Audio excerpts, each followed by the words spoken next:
The fun and the excitement of scholastic and collegiate athletics that is so far away from the realism of the professional boxing ring. The boxing ring itself tells much about boxing. It's a square, of course, and it's not a ring. And while boxing has always been fraught with controversy, at one time being banned in this nation, it's an irrefutable fact. Boxing has always been a way up and a way out for the bottom of our society. Immigrants and ethnic groups have fought, bled, and yes, they have died in rings just like this, fighting, and often desperately, for the next rung up on the social and economic ladder. There were Irishmen like Gentleman Jim Corbett and Jim Bradley. Billy Conn and Jack Dempsey were great box office as they were assimilated into the mainstream of society. In the early 1900s, sons of immigrant Jews like Benny Leonard, Barney Ross, and Maxie Rosenblum battled their way to fame and fortune.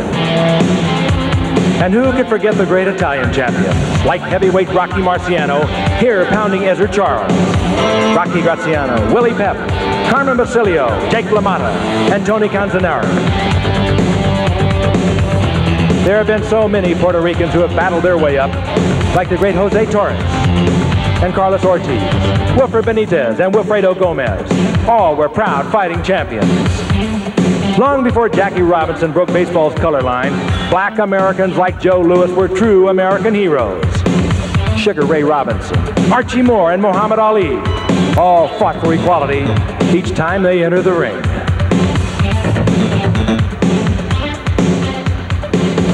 Following in that tradition is a young man who has had 23 professional fights and scored 23 consecutive wins, 21 by knockout. His mentor, Cus D'Amato, told him, when you enter that ring, you always move forward, and he has never stopped.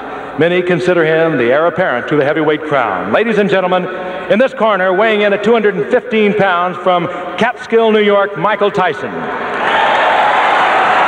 His opponent from Las Vegas, Anthony Davis. Your referee for this one-round exhibition is the New York State Athletic Commissioner and former light heavyweight champion, Jose Torres.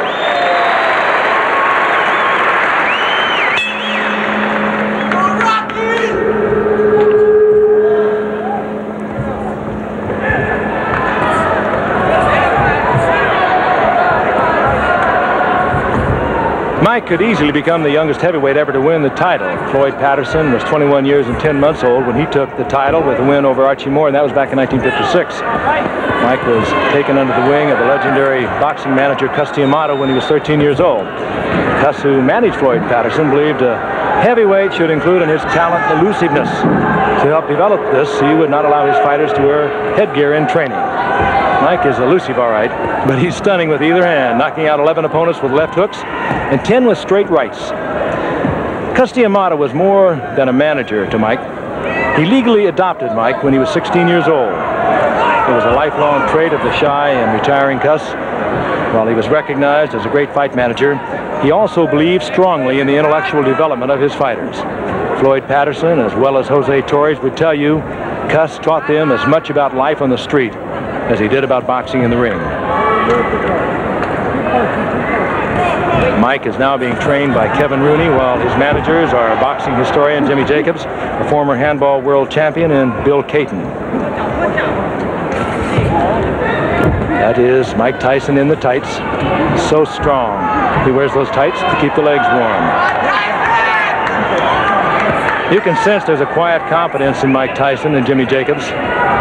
Quiet confidence that Mike will become the heavyweight champion, and in doing so eliminate all the confusion at the top of boxing's most prestigious weight category. Mike's last fight was against Michael Cia. He'll fight again next Friday night against Lorenzo Boyd. Then 2 weeks later, it'll be Marvin Frazier, Marvis Frazier, the son of the former heavyweight champion Joe Frazier. A fight every 2 weeks is the schedule, the goal. Now well in sight, the heavyweight title, and at the age of 20.